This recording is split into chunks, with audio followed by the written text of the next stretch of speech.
I'm Blackthorn, and welcome to the next edition of Get Your Add-on. This is my second episode.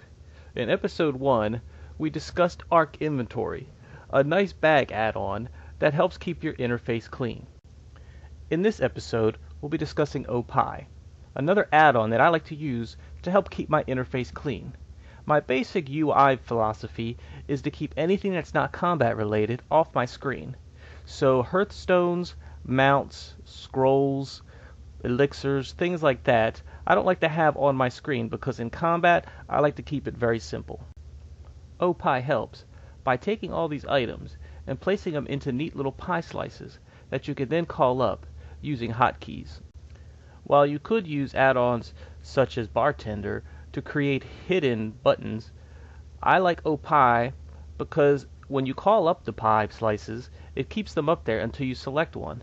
Then once you select it, it disappears. It makes it very useful to click things and then have them go away after you no longer need them.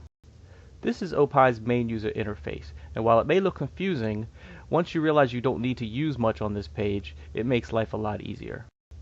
The two main configuration areas you'll need to worry about are the key binding areas and the custom rings areas. While OPie will come with some rings pre-installed, most of what you'll use will be custom key rings. This is my primary pie ring. As you see, if I click on Mana Biscuits, I will sit down and start eating them just as if I had selected them from either my bags or off my action bars. Next, as you see, if I click Pet, it will pull out my pet just as if I had selected it from my skill panel. The same goes for if I pick my blacksmithing or if I select my hearthstone. Any of these work so long as I select the hotkey to open up OPie and then select the item I want to use. So now let's set up a custom OPie ring. In order to open OPie, you will type either /OPie or use your interface commands. The first ring I'm going to create is going to be for my mounts. I will start by hitting Create New Ring and then typing in the name of the ring that I want to create. I will call it Mounts. You'll see that it's now empty. What I will do is open up my skill panel, which brings up my mounts.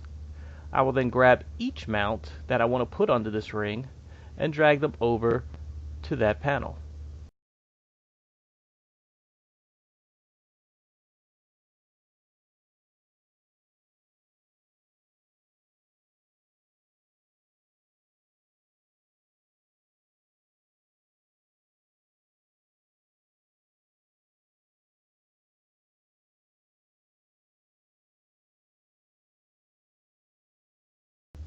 Now that that's done, you will want to select OK and close the panel. I forgot to set a keybind, so I'll go to my keybinds, and for this one we'll set it to F4. Once F4 is selected, then I can hit OK. Now anytime that I hit F4, my mounts will open up. You'll see here that I have two flying mounts, but those two flying mounts are separated by a ground mount. In order to correct this, all I have to do is go back into OPie and change their location in my ring. By going to the mounts, I select the mount that I want to move, and then go down to the small red arrows at the bottom. And as you see, I can move it. Once those are moved here, then when I open them up with my keybinds, they will be moved as well in the actual ring. So now you see the two mounts are next to each other. Here I've created a custom ring called Scrolls.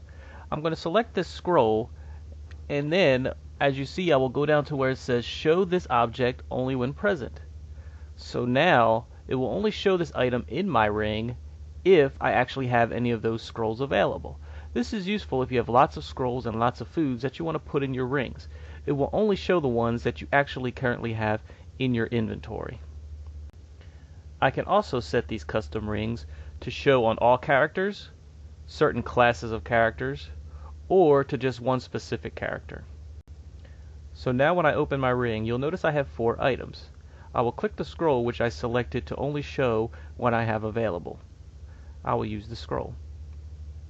Now, when I open my ring again, you will notice that I'll only have 3 items in my actual ring inventory.